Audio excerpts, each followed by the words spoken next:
ये बताया जाता है। तो बॉन्ड पेयर ऑफ इलेक्ट्रॉन का मतलब ये होता है कि उसमें साइज बड़ा है या साइज छोटा है, टॉर्जन स्ट्रेन मैक्सिमम इक्लिप्स में ही होगा और स्टैगर्ड में ऑलमोस्ट जीरो होगा और मिनिमम होगा। ठीक है, क्योंकि वो बॉन्ड पेयर ऑफ इलेक्ट्रॉन से कहानी है ना, उसका उसके उससे टॉर्जन स्ट्रेन को कोई मतलब नहीं है कि साइज छोटा है कि साइज बड़ा है। बड़े साइज वाले एटम के लिए भी टॉर्जन स्ट्रेन वही होगा, छोटे साइज वाले एटम के लिए भी टॉर्जन स्ट्रेन वही होगा। Torsion strain bond pair of electron के बीच का रिपल्शन है, जबकि वंडरवाल स्ट्रेन ग्रुप और एटम के साइज के बीच का रिपल्शन है। समझ रहे हो मैं क्या कह रहा हूँ? तो हाँ टॉर्जन, सर, जैसे कोई एग्जांपल दे दीजिए सर, जैसे कोई कोई भी समझ में एग्जांपल ले आए। लो, इक्लिप्स का कोई भी एग्जांपल ले लो। इक्लिप्स में टॉर्जनल स्ट्रेन होता है और स्टैगर्ड में टॉर्जनल स्ट्रेन जीरो होता है। ये तो एग्जांपल की क्या बात करें, जैसे इक्लिप्स फॉर्म है तो वो टॉर्जनल स्ट्रेन वहां पे मैक्सिमम है। अगर कोई इक्लिप्स फॉर्म फुल्ली इक्लिप्स्ड है, जैसे मान लो फुल्ली इक्लिप्स्ड है, तो टॉर्जनल स्ट्रेन मैक्सिमम है।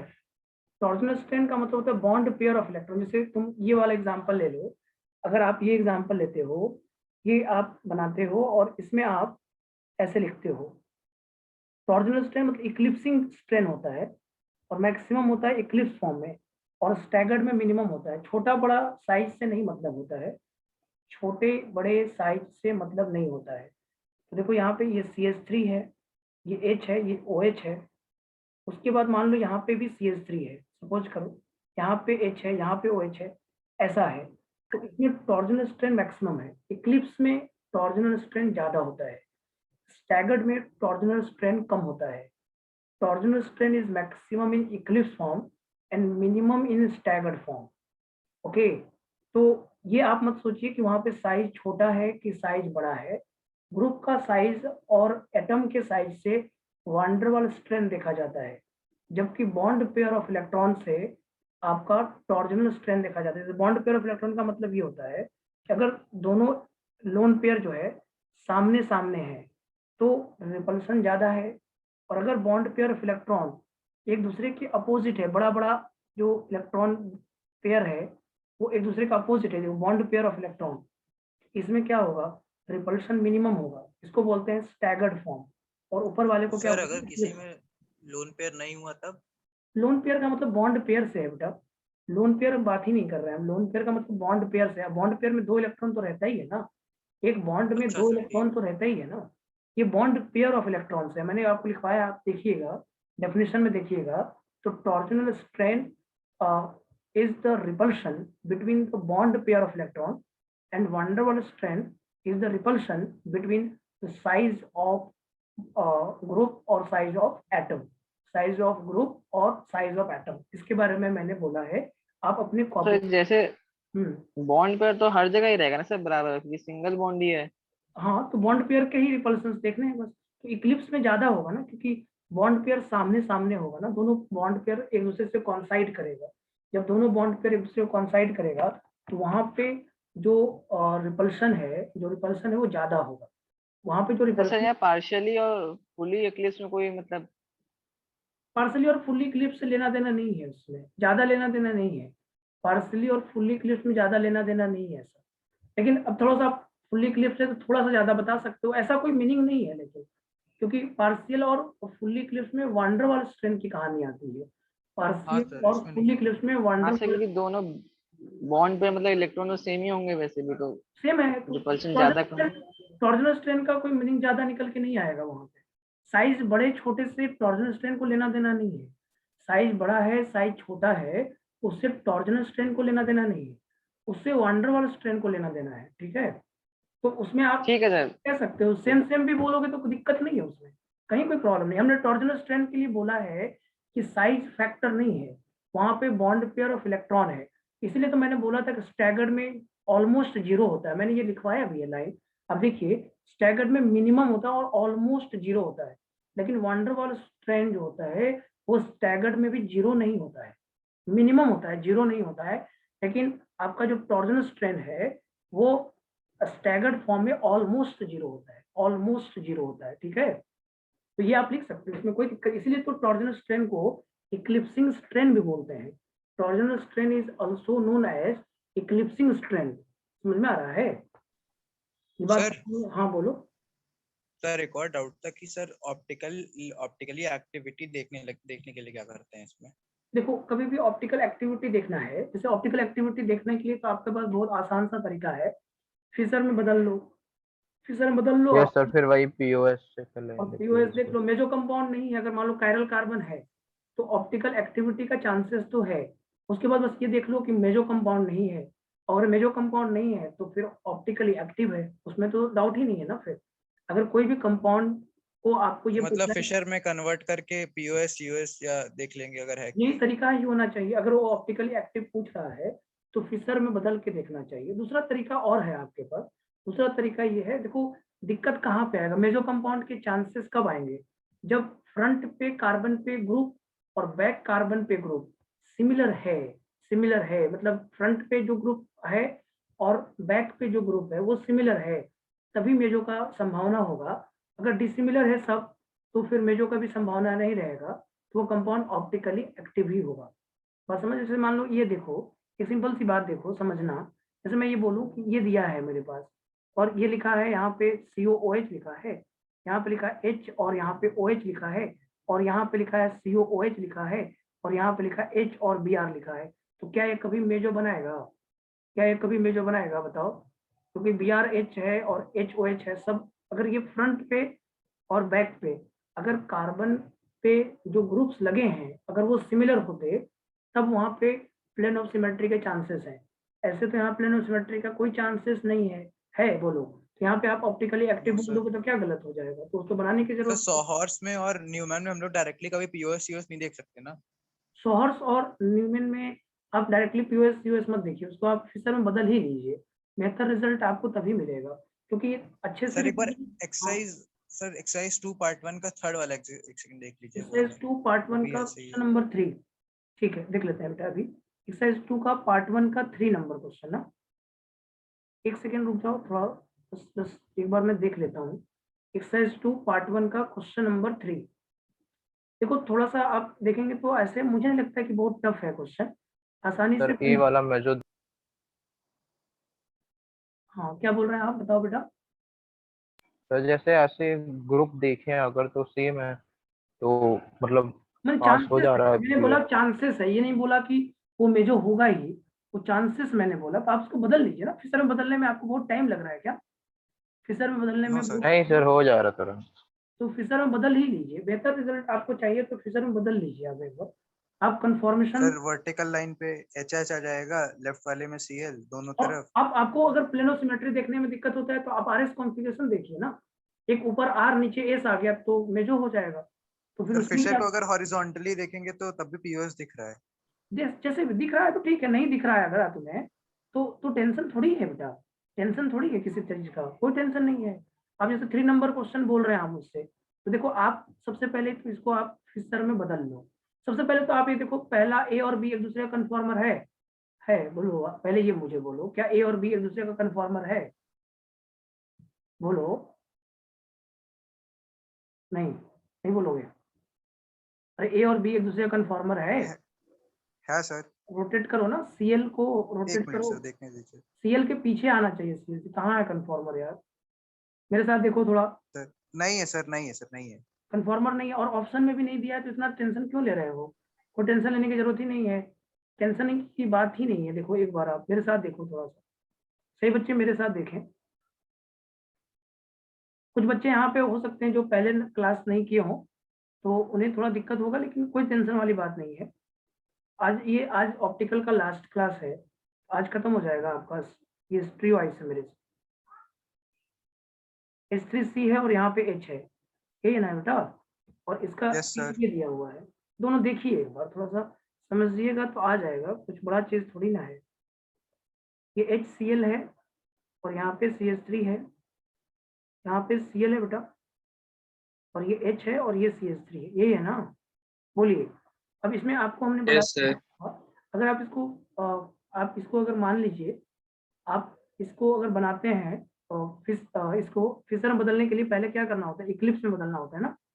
पहले आप यस इसको सर। इक्लिप्स में बदल लीजिए, इक्लिप्स में बदलिए, थोड़ा सा देखिए, थोड़ा सा इसमें आप थोड़ा सा आप मन में भी कर सकते हैं, जरूरत सर नहीं एच के है। सामने एच भी रख दीजिए, सामने डायरेक्टली आ जा रहा है। ठीक है, HCl CH3 है, अब इसको पहले देख लीजिए, इसको देखने के लिए मैं सीएल को रोटेट कर रहा हूँ, सीएल को एंटी क्लॉकवाइज 60 डिग्री रोटेट कर देता हूँ, सीएल को एंटी क्लॉकवाइज 60 डिग्री रोटेट कर दीजिए, तो क्या होगा, एच के पीछे सीएल आ जाएगा, एच के पीछे सीएल दिख रहा है। हम ये देखना चाह रहे हैं कि दोनों कन्फॉर्मर है कि नहीं, यही देखने के लिए पहले कर रहे हैं ना, बोलो बेटा। Yes sir. तो पहले ये देखने के लिए हम यहाँ पे सीएल को यहाँ रख लेते हैं, तो CH3 सीएल के पीछे आएगा। क्या यहाँ पे सीएल के पीछे CH3 है, बताओ तो, सीएल के पीछे CH3 है, नहीं है ना, और CH3 नो के सर। पीछे H नहीं है, तो ये उल्टा दिया हुआ है, इसका मतलब कन्फॉर्मर तो नहीं है, ये एक दूसरे का कन्फॉर्मर है। इंडिपेंडेंट वर्क करो, इंडिपेंडेंट वर्क करो, इसको बदलो, फिशर में बदल लोगे ना कि नहीं बदल लोगे, फिशर में बदलो तुरंत इसको, बदल लेंगे सर। फिशर में बदलोगे तो क्या आएगा, ये H आएगा, ये आएगा फ्रंट कार्बन पे CL और ये CH3, और बैक यस कार्बन सर। पे क्या है, बैक कार्बन पे H के पीछे है CL, CL के पीछे है CH3 CH3 और राइट में CH3 के H। पीछे H है। बस अब आपको इसका मिरर इमेज दिख नहीं रहा है सीधा सीधा, कोई दिक्कत नहीं है, दो दो ग्रुप को चेंज करने वाला सर ट्रिक लगा सकते हो, यस सर, ट्रिक भी लगा H सकते हो, को नहीं तो CL से RS, कर दीजिए। हाँ ट्रिक लगा लो, नहीं तो RS कॉन्फ़िगरेशन दे दियो ना यार, इसमें मेहनत कहाँ है। तो ये पहला जाएगा ग्रुप, दूसरा जाएगा, ये तीसरा जाएगा और ये चौथा जाएगा। अब इसका 1 2 3 4 करके ये कॉन्फ़िगरेशन कैसा आ रहा है, एस आ रहा है कि नहीं आ रहा है, एंटी क्लॉकवाइज। यस और ये यस देखो, सर। इसको देखो, ये 1 होगा, ग्रुप को 2 जाएगा, इसको 3 और इसको 4, ये तो आप सीखे ही हो ना। तो ये क्या आ रहा है यस तुम्हारा, सर। ये आर एस ही आ रहा है, एस आर आ रहा है। बस में जो है कंपाउंड, सोचना क्या है। सर ए वाला तो ऑप्टिकली इनएक्टिव हो गया बेटा, अब बी वाला तुमको देखना है, तो बी वाले को बदल लो ऐसे ही, सेम तरीके से बी वाले को बदलो, एक्टिव है सर वो बस तो तो हो दिख गया गया है। आंसर। फिर आप ऑप्शन चेक कर लो, और क्या मुझे, फिर आप क्या कह रहे हो फिर, हाँ सर ठीक है। तो ऑप्शन चेक कर लो, both A and B are गलत है, B alone is optically active, ये सही है, सर ए एंड इसमें बी बोथ डायरेक्टली अगर दो ग्रुप एक्सचेंज कर रहे होते, H नीचे कर रहे होते, CL को कर CH3 से दो, कर लिए होते, कोई तब भी कोई POS दिक्कत आ नहीं गया बेटा, था। कोई टेंशन साफ साफ मत सामने लीजिए, से। जैसे आप करना चाहोगे हो जाएगा। बस इतना तो है ना, इतना तो आपने ट्रिक सीख ही लिया है ना, कि अगर आप CH3 को यहाँ लाओगे तो H को यहाँ ले आओ, और फिर दो ग्रुप चेंज करो, CH3 H को चेंज कर दो, फिर इसको चेंज कर दो, तरीका दो दो का यस चेंज सर। कर दो भाई। वो तो आपको ट्रिक पूरा बताया ही गया है ना, पूरी ट्रिक तो आपके सामने है, तो फिर आपको सोचने की यस जरूरत सर। थोड़ी ना है ज्यादा। और बताइए, और कोई डाउट है, उत्साह, वरुण, वरुण, नहीं सर, हो गए थे नहीं सारे। सर। सभी क्वेश्चन बन गए, कोई डाउट नहीं हुआ, ना सर। उस तेज हो गए, नो सर। तेज स्टूडेंट हो गए हो, नहीं आसान था सर। नहीं, अच्छी बात है। तो क्वेश्चन आसान भी है और बन भी जाएगा, देखो कन्फॉर्मेशनल में दिक्कत नहीं होगा, जो जो आपको हमने बताया है, अगर आप उन पॉइंट्स का ध्यान रखिएगा तो आपको दिक्कत नहीं होगा। मैंने बोला था कि जब भी आपको दो कन्फॉर्मेशनल रिप्रेजेंटेशन गिवन होगा, तो सबसे पहले ये चेक करिएगा वो कन्फॉर्मर दो एक दूसरे का है भी कि नहीं, और नहीं होगा तो बेटा तुरंत फिशर में बदलो, और तुरंत आप इनांसियोमर्स देखो, तुरंत आप डायस्टियोमर्स देखो, जो देखना है बेटा देखो, कोई टेंशन नहीं है या नहीं, बोलो कोई टेंशन है फिर, नहीं है ना। No sir. ठीक है, एक छोटा सा पॉइंट के साथ हम आपको आगे ले चलेंगे।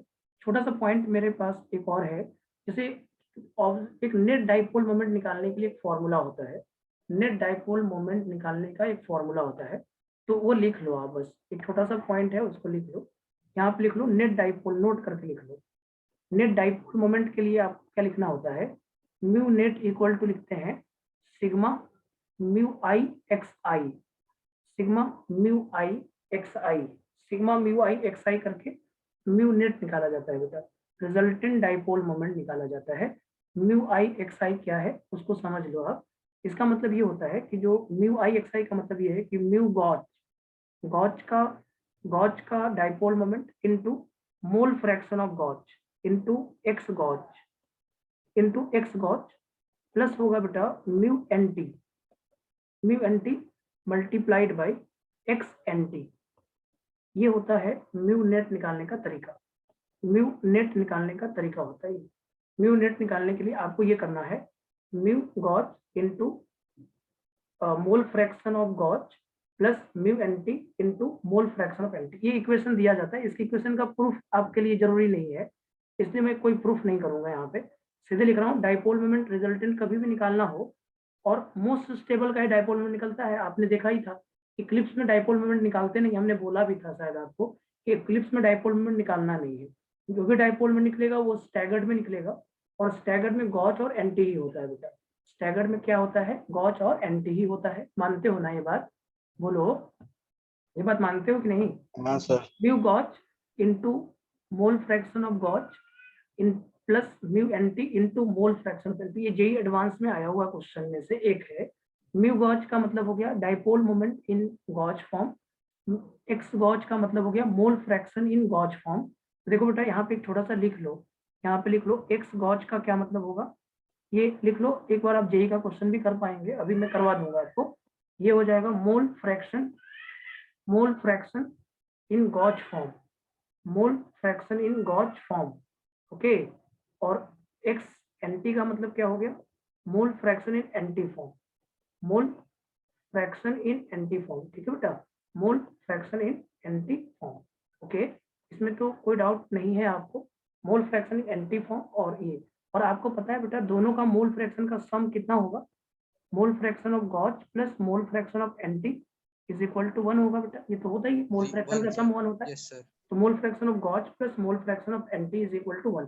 तो ये रिजल्टेंट डाइपोल मोमेंट निकालने का तरीका होगा, mu gauche into mole fraction of gauche plus mu anti into mole fraction of anti. इसी से डाइपोल मोमेंट रिजल्टेंट निकलेगा। और एक जेई का क्वेश्चन ये था बेटा, उसको देख लो आप थोड़ा सा। जेई का क्वेश्चन ये सर था, वो नीचे वाला मल्टीप्लिकेशन में है ना, हाँ फॉर्मूले में सर? हाँ मल्टीप्लीकेशन में mu gauche into x gauche plus mu anti into x anti, mu gauche into mole fraction of gauche plus mu anti into mole fraction of anti. तो मैंने बोला कि mole fraction of gauche plus mole fraction of anti equal to 1, okay. अब जैसे एक question था, ये JEE advance का क्वेश्चन है, CH2Z और CH2Z लिखा हुआ है, ठीक है, CH2Z लिखा हुआ है, ये कंपाउंड दिया हुआ और इसका मोल फ्रैक्शन ऑफ एंटी का दिया हुआ है 0.82 दिया हुआ है, 0.82 दिया हुआ है। कितना दिया है बेटा, 0.82 दिया हुआ है। और इसका जो म्यू यहाँ पे म्यू नेट दिया हुआ है, म्यू नेट 1 दिया हुआ है, 1D दिया हुआ है। पूछता है कि आप बताइए म्यू गॉच क्या होगा, म्यू गॉच क्या होगा इस कंपाउंड का, बताएंगे आप? ये दिया हुआ है आपके सामने, फॉर्मूला पूरा है, आप बताइए इसमें म्यू। तो वो जेड जेड लिखा है नीचे। हाँ जेड लिखा है, जेड कोई कंपाउंड है, तो सिमिलर कंपाउंड है, इसको देख।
हाँ बेटा देखो, तो यहाँ सर पे कितना, 50/9। हाँ तो आंसर आएगा Yes, sir. 5.55 ना, ठीक है बेटा, ये आंसर है 5.5। ये जेई एडवांस का क्वेश्चन है, देखो कितना आसान है। Mu net is equal to mu gauche into x gauche plus mu anti. Mu anti तो यहाँ पे 0 हो जाएगा बेटा, एंटी का क्या हो जाएगा dipole, Yes, sir, and 0.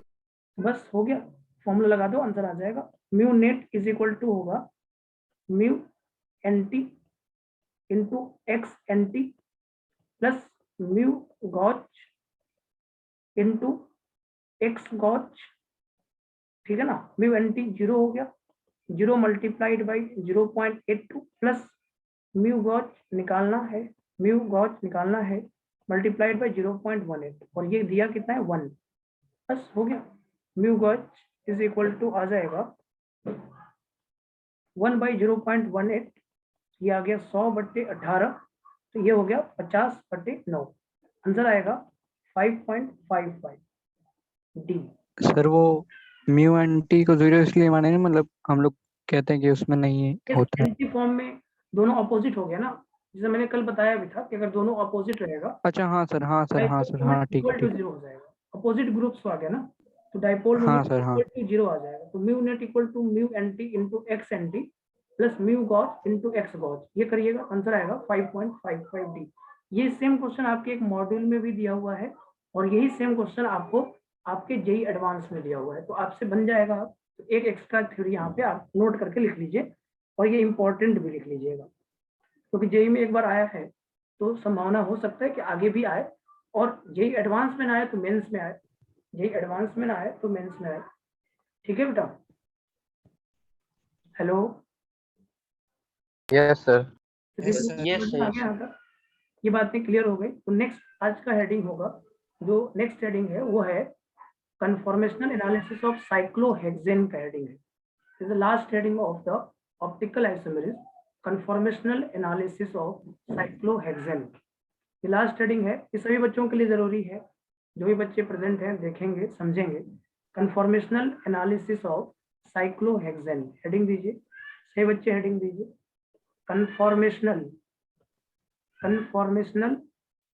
Analysis of cyclohexane, conformational analysis of cyclohexane, conformational analysis of cyclohexane, इसकी बात करने जा रहे हैं बेटा। साइक्लोहेक्सेन का कन्फॉर्मेशनल एनालिसिस, ये हमारा इस ऑप्टिकल आइसोमेरिज्म का ये लास्ट हेडिंग होगा। ओके, स्टूडियो का अगला टॉपिक है सर। क्या बेटा? स्टूडियो का भी लास्ट टॉपिक है ये। हाँ, इस ट्रियो का लास्ट टॉपिक है। देखो, साइक्लोहेक्सेन से क्वेश्चन जो आया है मेंस में आया हुआ है, एडवांस में अभी नहीं आया है। साइक्लोहेक्सेन से क्वेश्चन ये पढ़ाया जाता है, ये आपके मॉडल में बहुत सारा क्वेश्चन दिया हुआ है। तो साइक्लोहेक्सेन का कन्फॉर्मेशनल एनालिसिस, देखो साइक्लोहेक्सेन ऐसा होता है, यही ना जानते हो आप, साइक्लोहेक्सेन यही तो होता है। Yes sir. तो इस क्या ये इसी फॉर्म में होता है? तो नहीं, ये चेयर फॉर्म में होता है। किस फॉर्म में होता है? चेयर फॉर्म में। तो इसको हम बोल रहे हैं कन्फॉर्मेशनल एनालिसिस ऑफ साइक्लोहेक्सेन की जो बातें करने जा रहे हैं, इसी साइक्लोहेक्सेन की बात करने जा रहे हैं। ठीक है, इसको समझना बहुत इंपॉर्टेंट है। अब देखो, अगर मैं साइक्लोहेक्सेन के कन्फॉर्मर्स की बात करूं तो आप इसको ऐसे बना लो, इसको आप ऐसे बना लो, ये आपका साइक्लोहेक्सेन है। ये चेयर फॉर्म में होता है, इस तरह से चेयर फॉर्म में होगा। तो चेयर फॉर्म ऐसे ही रहता है लगभग, पहले वाला चेयर है ये। पहले वाला चेयर नहीं रहता था ऐसा, एक आगे की तरफ निकला होता था, एक पीछे रहता था। नहीं, पुराने जमाने का चेयर है, नया जमाने का नहीं। नए जमाने में चेयर 4 पहिए वाला होता है, अभी 2 पहिए वाला है। ये 2 पहिया आगे की तरफ, 2 पहिया पीछे। 2 पहिया मतलब नहीं, एक ऐसे पीछे की तरफ रहता है ना, तो यहाँ पे आदमी बैठा दो और ये नीचे की तरफ और ये ऊपर की तरफ, ऐसा रहता है चेयर पहले, नहीं डोलता रहता था, ऐसा होता था। मान लो नहीं भी होगा तो टेंशन नहीं है अपने को, ये चेयर फॉर्म है। ये क्या है? चेयर फॉर्म, इसको बोलते हैं चेयर फॉर्म। क्या बोलते हैं इसको? Chair form. तो इसी फॉर्म में साइक्लोहेक्सेन होता है, जिसके कारण इसमें एंगल स्ट्रेंथ 0 होता है। इसके कारण इसमें एंगल स्ट्रेंथ क्या होता है? 0 होता है। ये चेयर फॉर्म है, जिसके कारण इसका एंगल स्ट्रेंथ क्या होगा? 0 होगा। ठीक है बेटा, यहाँ तक समझ में आ रहा है क्या? ये बातें समझ में आ रही है? Okay, yes sir. Chair form का एंगल स्ट्रेंथ 0 होता है, इसलिए स्टेबल भी होता है। इसको स्टेबिलिटी को और दिखाने के लिए मैं आपको समझाता हूँ। देखो, आप क्या करो, आप इस यहाँ पे अपने इसको आप यहाँ से देखो, इसको आप यहाँ से देखोगे ना तो ये आपको फ्रंट कार्बन दिखेगा। यहाँ से देखो, आप यहाँ से आप इसको देखो, ठीक, इसको आप यहाँ से देखो, ये फ्रंट कार्बन दिखेगा।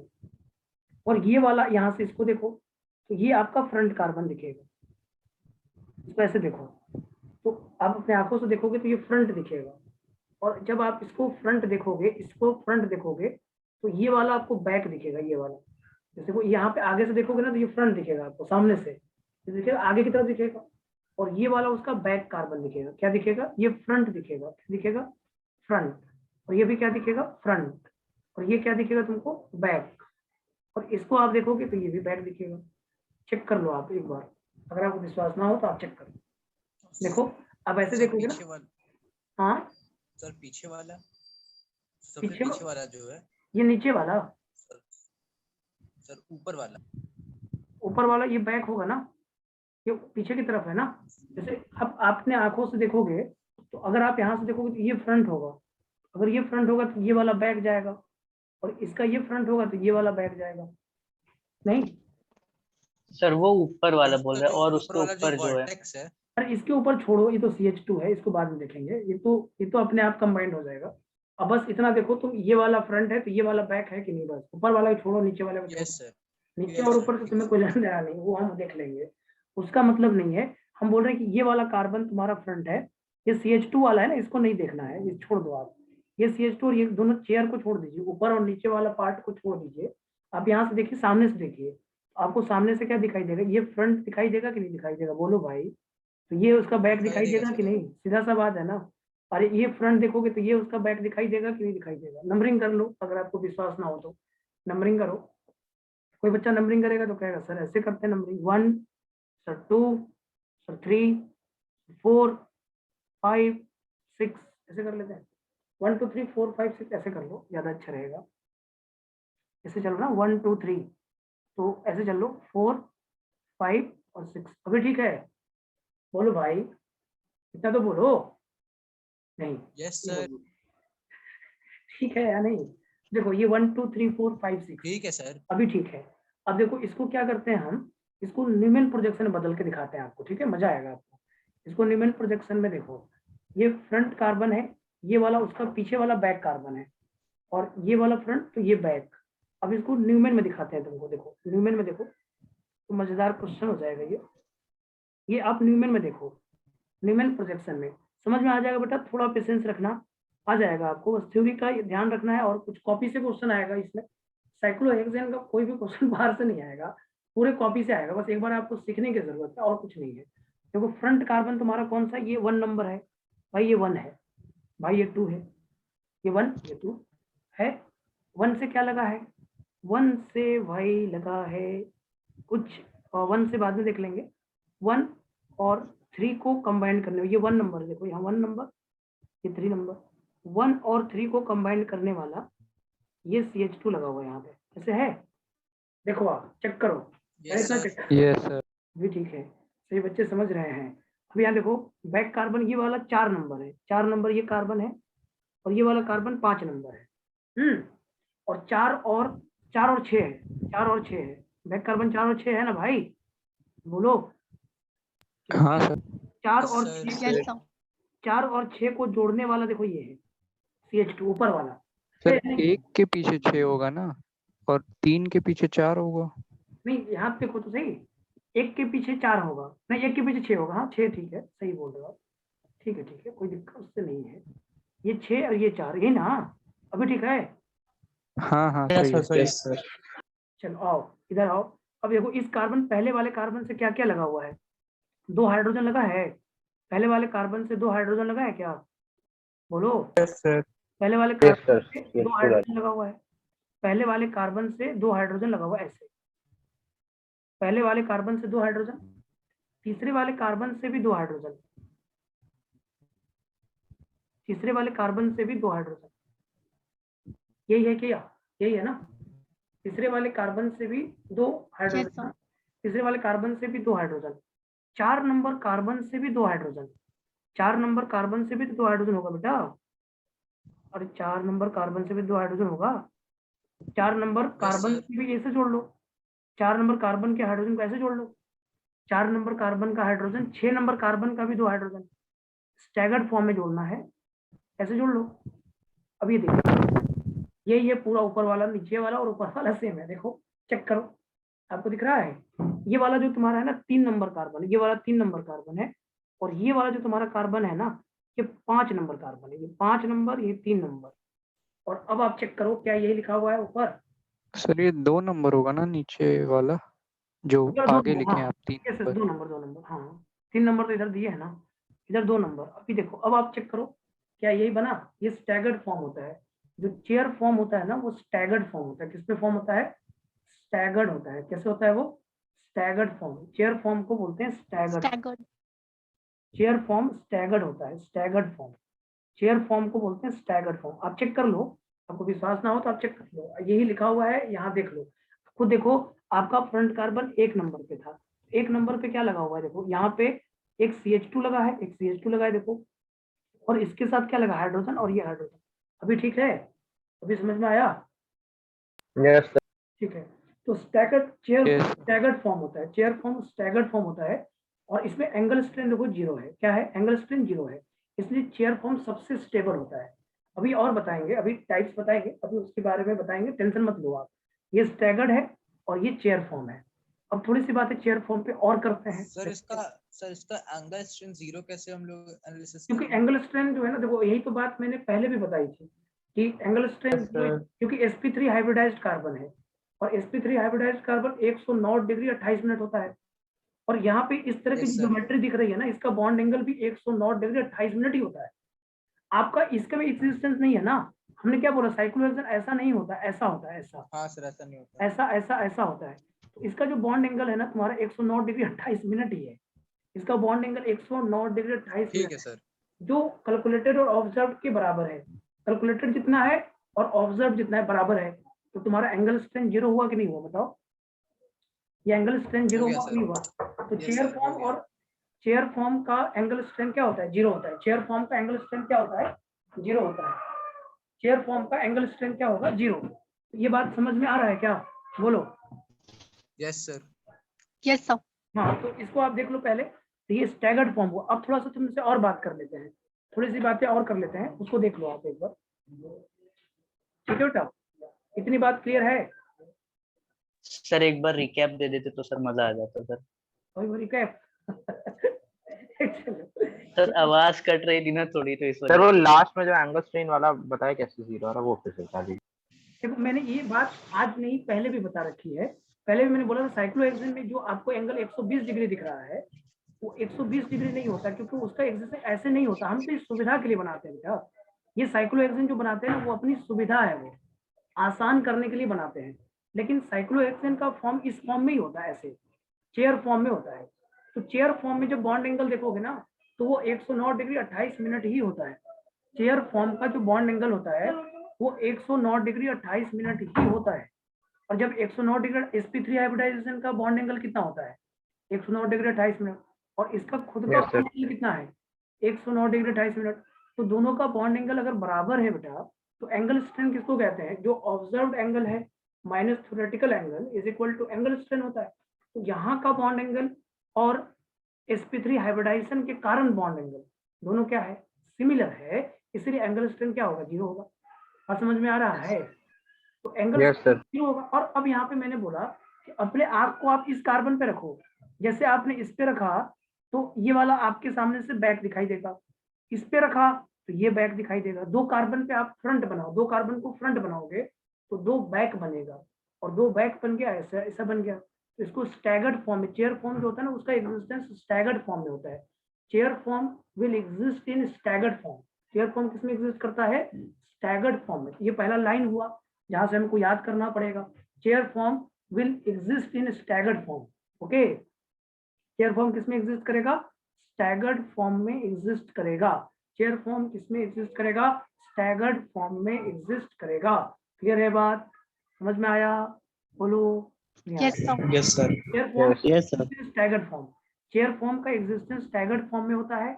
एंगल स्ट्रेन, इसलिए तो मैंने आपसे उस दिन भी बोला था कि क्योंकि एंगल स्ट्रेन जीरो है, इसलिए 6 मेंबर रिंग स्टेबल होता है। 6 मेंबर रिंग स्टेबल क्यों होता है? क्योंकि उसमें एंगल स्ट्रेन जीरो होता है या नहीं? ये बात मैंने उस दिन भी बोली थी आपसे, अगर Yes, आपको sir. ध्यान हो तो। यहाँ पे मैं बोलूंगा chair form will exist in staggered form. ये लिख लो आप, chair form will exist in staggered form.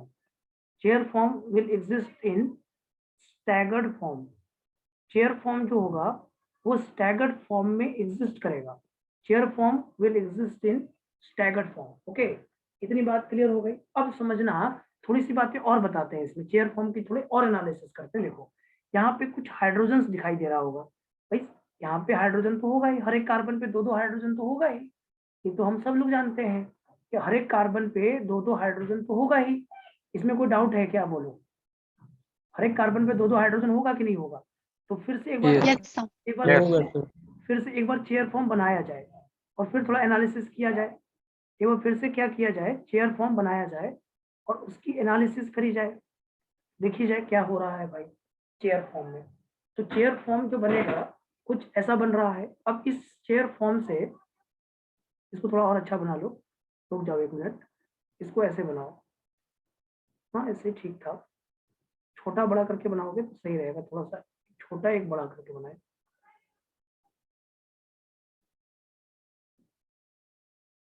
ये ऐसे बना लो, अच्छा लगेगा।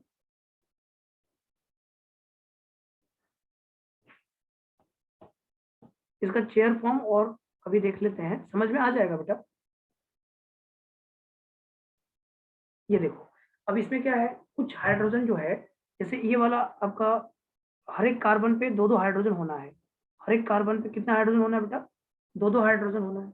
यहाँ पे हाइड्रोजन ऊपर की तरफ गया, देख रहे हो ये ऊपर, तो इसको बोलेंगे एक्सियल हाइड्रोजन, एक्सियल हाइड्रोजन ना, इसको क्या बोलेंगे? Axial hydrogen. ये देखो ऊपर गया, इसको क्या बोलेंगे? Axial hydrogen. ये देखो कहाँ गया? ऊपर गया, एक्सियल हाइड्रोजन। ठीक है बेटा, ये वाला हाइड्रोजन क्या होगा? Axial hydrogen.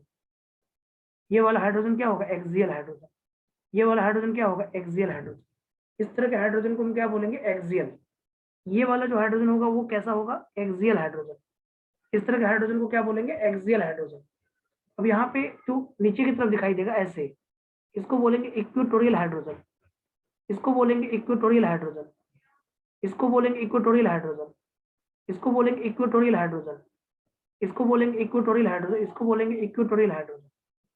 तो इसमें 6 एक्सियल हाइड्रोजन होगा और 6 इक्वेटोरियल हाइड्रोजन होगा। There are 6 axial hydrogen and 6 equatorial hydrogen. देखो 6 एक्सियल है, तो एक्सियल का मतलब क्या होता है? एक्सिस के अलोंग हो, उसको बोलते हैं एक्सियल। और 6 इक्वेटोरियल हाइड्रोजन होगा, तो इसमें 6 एक्सियल हाइड्रोजन होता है। कितना होता है? 6 axial hydrogen. A for axial, यहाँ पे होगा 6 एक्सियल हाइड्रोजन। और यहाँ पे 6 इक्विलैटरल हाइड्रोजन होता है, इक्विलैटरल हाइड्रोजन। 6 इक्विलैटरल हाइड्रोजन होता है और 6 एक्सियल हाइड्रोजन होता है। देयर आर 6 एक्सियल हाइड्रोजन और 6 इक्विलैटरल हाइड्रोजन। 6 जो होता है वो एक्सियल होता है और 6 इक्वेटोरियल हाइड्रोजन होता है। इस आपका ये जो चेयर फॉर्म है उसमें 6 एक्सियल होगा और 6 इक्विलैटरल हाइड्रोजन होगा। इक्वेटोरियल भी बोल सकते हैं, इक्वेटोरियल बोलिए, इक्विलैटरल से अच्छा इक्वेटोरियल बोलना पड़ेगा। इक्वेटोरियल बोलना बेटा यहाँ पे, इक्वेटोरियल हाइड्रोजन बोलिएगा यहाँ पे, इक्वेटोरियल हाइड्रोजन। तो ई फॉर इक्वेटोरियल और ए फॉर एक्सियल, तो 6 इक्वेटोरियल और 6 एक्सियल होता है। ठीक है बेटा, यहाँ पे समझ में आया क्या? ये बात समझ में सर आया? हाँ बोलो। सर ये HA और HE के बीच में 180 डिग्री नहीं ना होगा?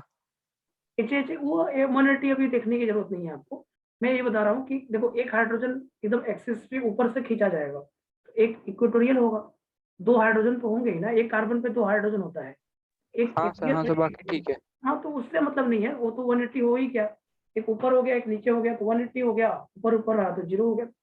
वो मैटर नहीं करता है, वो मैटर नहीं करता है, वो मैटर नहीं करता है ठीक है। किस तरह से हाइड्रोजन को बना रहे हैं, वो मैटर नहीं करता है। तो ये मैं बोल रहा हूँ 6 एक्सियल हाइड्रोजन और 6 इक्वेटोरियल हाइड्रोजन, ये लिख लो पहले। ये स्टैगर्ड फॉर्म होता है, चेयर फॉर्म में 6 इक्वेटोरियल और 6 एक्सियल हाइड्रोजन होता है। ओके, यहाँ तक क्लियर है बात? सर, हाँ बोलिए। सर हाइड्रोजन तो हम किसी भी तरह से अरेंज कर सकते हैं ना, उसके लिए हमें एक्सियल और इक्वेटोरियल कार्बन से किसी भी तरह हम उसको अरेंज नहीं कर सकते हैं, मींस हमें किसी तरह उनके से बीच में arrange एंगल कर सकते मेंटेन हैं आप। करनी पड़ेगी। नहीं तो चेयर फॉर्म है ना, उसका झुकाव जिस तरफ दिखेगा उस तरफ से हाइड्रोजन खींच दीजिए, जो झुकाव है ना उसी तरह से तो हाइड्रोजन खिंचाएगा।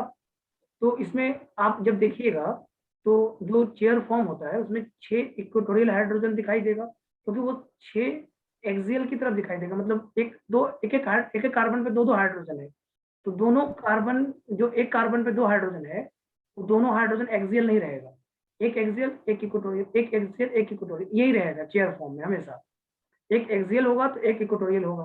तो हर एक कार्बन पे 2-2 हाइड्रोजन है, ऐसा नहीं कि दोनों एक्सियल हो जाए या दोनों इक्वेटोरियल हो, ये नहीं हो सकता है, दोनों एक्सियल दोनों इक्वेटोरियल नहीं होगा, दोनों एक्सियल दोनों इक्वेटोरियल नहीं होगा। समझ में आ रहा है मैं क्या कह रहा हूँ? सर हाँ बोलो। Yes sir.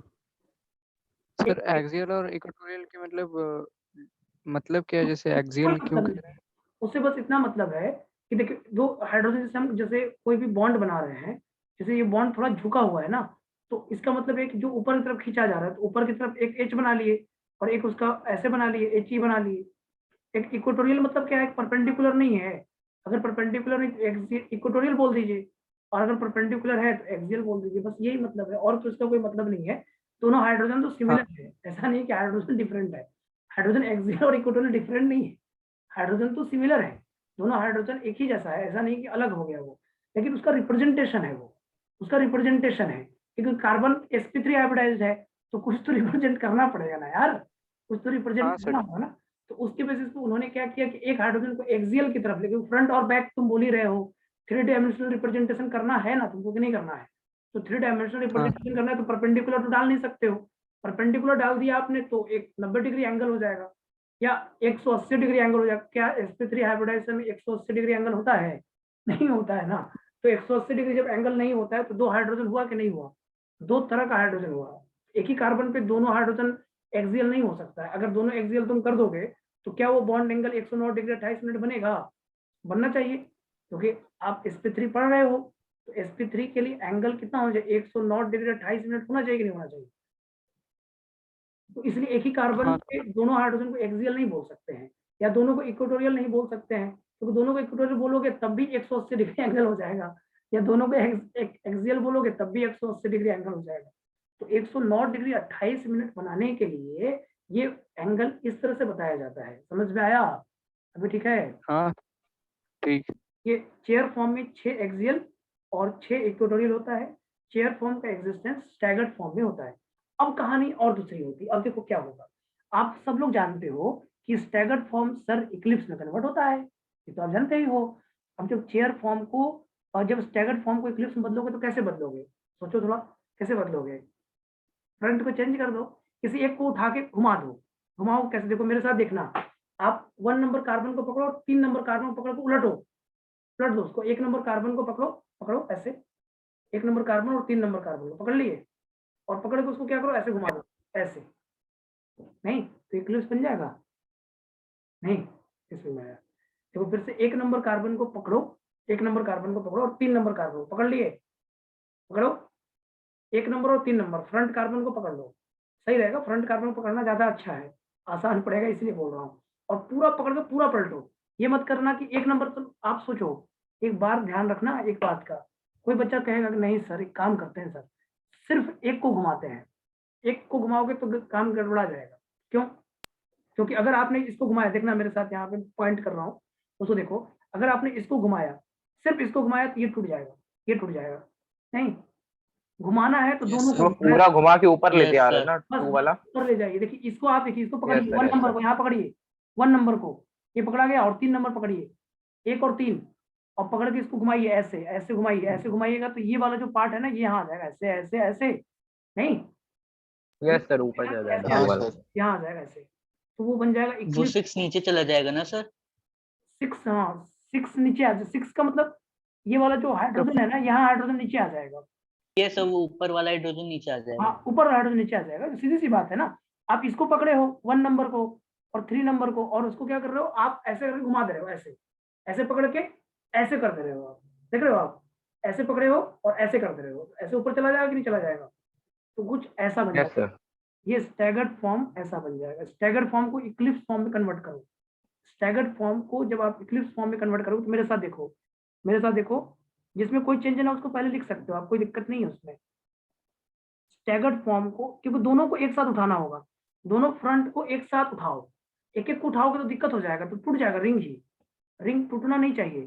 तो एक एक करके नहीं उठाना है, दोनों को एक साथ उठाना है। कैसे उठाना है? दोनों को एक साथ। तो यहाँ देखो, ये 1 है और ये 3 है आपका, 1 और 3 यही था ना।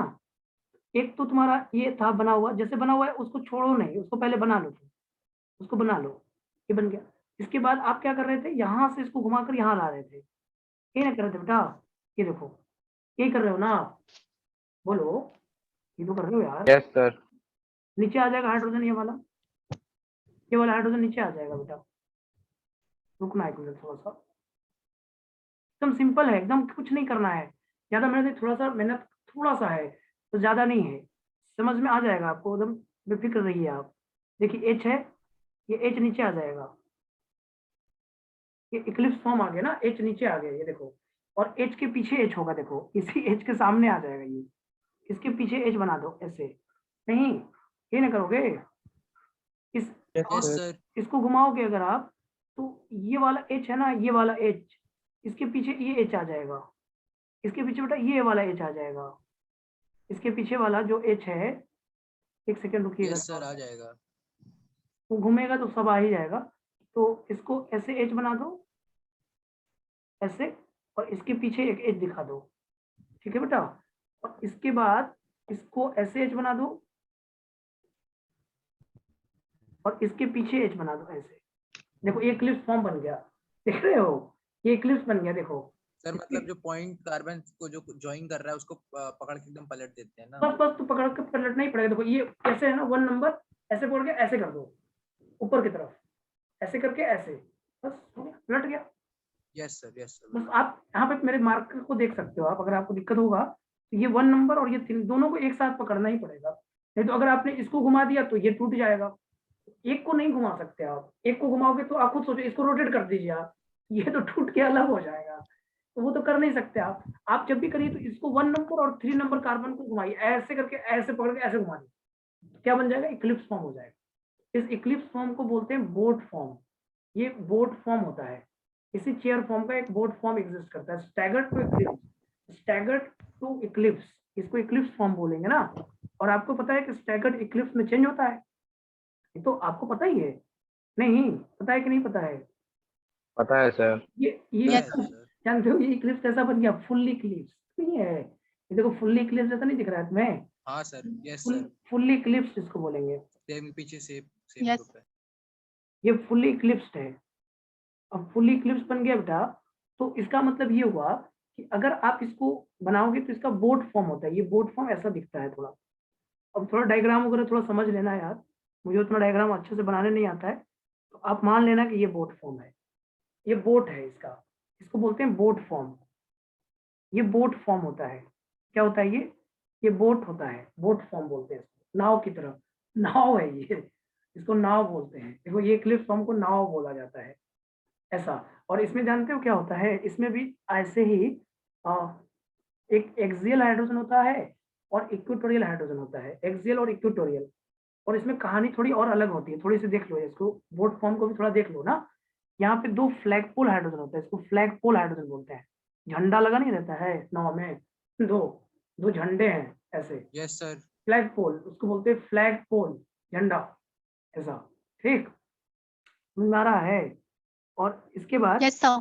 हाँ, तो 2 फ्लैग पोल होता है, 2 फ्लैग पोल होता है, यार एक सेकंड रुकिएगा, ये फ्लैग पोल हाइड्रोजन है, 2 फ्लैग पोल हाइड्रोजन होता है। उसके बाद क्या होता है, इसके बाद होता है यहाँ पे इक्वेटोरियल हाइड्रोजन और एक्सियल हाइड्रोजन बना ही लीजिए, इक्वेटोरियल और एक्सियल बना लीजिए, ये आपका इक्वेटोरियल है, ये एक्सियल है, ये एक्सियल है बेटा और ये इक्वेटोरियल है, बेटा ये एक्सियल है और ये इक्वेटोरियल है, और यहाँ पे इक्वेटोरियल होगा, फिर एक्सियल अब नहीं होगा, फ्लैगपोल के बाद एक्सियल नहीं रहेगा, इक्वेटोरियल रहेगा। तो यहाँ पे 6 इक्वेटोरियल होता है, 4 एक्सियल होता है और 2 फ्लैगपोल होता है। नाव में 2 झंडे लगे रहते हैं ऐसे, नहीं एक नाव होता है उसमें 2 झंडा ऐसे खड़ा रहता है। सर हाँ बोलो।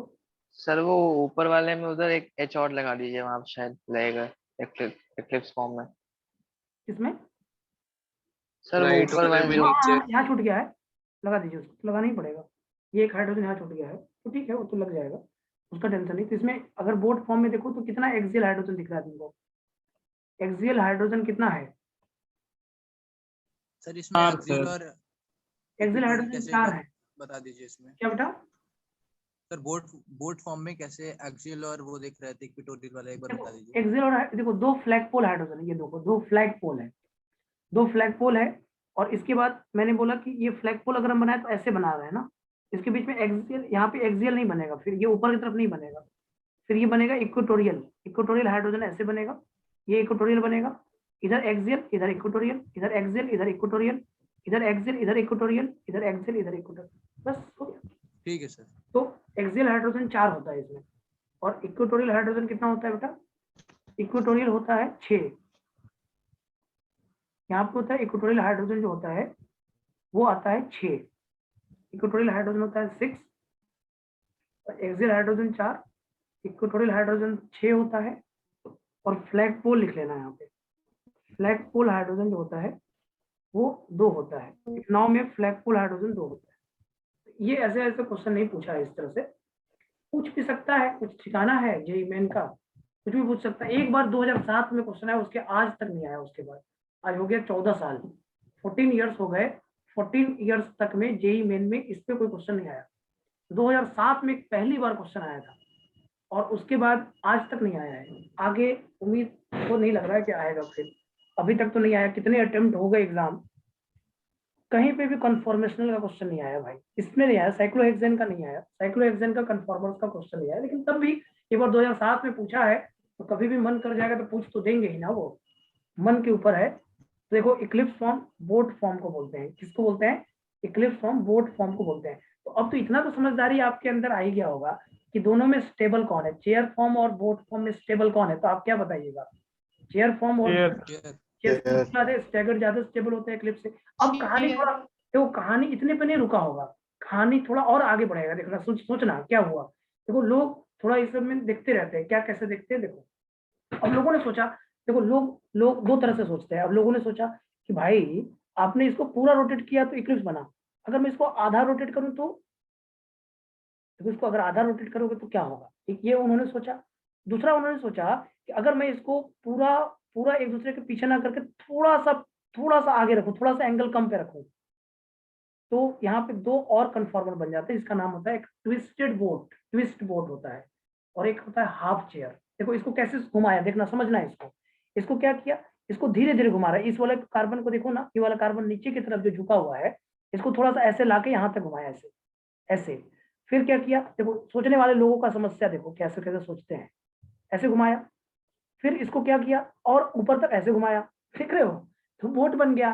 थोड़ा सा क्या किया, थोड़ा टिल्ड करके घुमाया, ऐसे इतने पे घुमाया, तो जैसे ये वाला कार्बन को यहाँ से यहाँ लेके घुमाया, समझ रहे हो। तो इस कार्बन को ध्यान से समझना, 4 कन्फॉर्मर्स होते हैं साइक्लोहेक्सेन के भाई, 4 कन्फॉर्मर्स होते हैं। पहला चेयर पढ़ लिया, और दूसरा लास्ट वाला पढ़ लिया बोट, और उसके बीच में 2 और हैं। 2 नाम क्या है? अगर आप इसको एकदम बराबर से घुमाते हो, ऐसे एकदम बराबर से, देख रहे हो, 5 को प्लेन में लाना है। यहाँ पे क्या है, ये 4 प्लेन में है भाई, 4 प्लेन में है। देखो ये 4 प्लेन में, ये नीचे और ये ऊपर है या नहीं? ये 4 जो है एक यस सर। अगर इसको आधा से घुमा दोगे ना तो 5 को प्लेन में आ जाएगा। Yes sir. उसको बोलेंगे हाफ चेयर, उसका नाम होगा हाफ चेयर। देखो ये देख रहे हो, अगर इसको आधे से घुमा देते हो, यहाँ से अगर आप घुमाते हो तो ये हाफ चेयर बन जाएगा। और इसको थोड़ा सा ऊपर से घुमाते हो, ऐसे थोड़ा सा ऊपर से घुमाते हो, यहाँ से घुमाते हो तो ये बन जाएगा ट्विस्टेड बोट। और इसको थोड़ा और घुमाते हो ऐसे तो ये बन जाएगा बोट। समझ आया? तो कहानी ऐसी है। There are 4 conformers in the cyclohexane. There are 4 conformers in cyclohexane: chair form, chair, twist boat, half chair and boat form. ऐसे है, समझ में आया? अब थोड़ा समझना है इसको, तो यहाँ लिखो there are 4 conformers in cyclohexane. ये बड़ा इंपॉर्टेंट है, आसान हो जाएगा, अब आपके लिए आसान हो गया, आप कुछ नहीं करना है, मेहनत आपका खत्म। There are 4 conformers. 4 conformers in cyclohexane.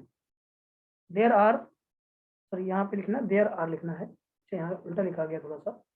There are 4 conformers in cyclohexane. Chair और बोर्ड तो आपने देख ही लिया, अब थोड़ा बीच वाला भी देख लो ना भाई। बीच वाला कैसे देखोगे? एक चेयर फॉर्म बन गया, बोर्ड फॉर्म बन गया। अब थोड़ा सा देखो, अगर आप बीच से घुमाते हो तो कहानी ऐसी हो जाएगी भाई, कहानी ऐसी हो जाएगी। देखो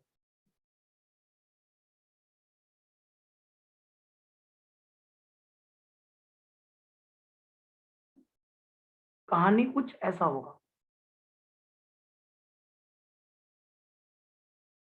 ये देखो हाफ चेयर है, ये देख रहे हो, 5 प्लेन में आ गया। यहाँ पे वहां तक 4 प्लेन में था, एक ऊपर था एक नीचे था, वहां 4 प्लेन में था, यहाँ 5 प्लेन में आ गया। इसको बोलते हैं हाफ चेयर, ये आधा चेयर हो गया। देखो एक चेयर का नीचे वाला पहिया टूट गया तो उसको क्या बोलो, हाफ चेयर बोलते हैं ना, ये हाफ चेयर है।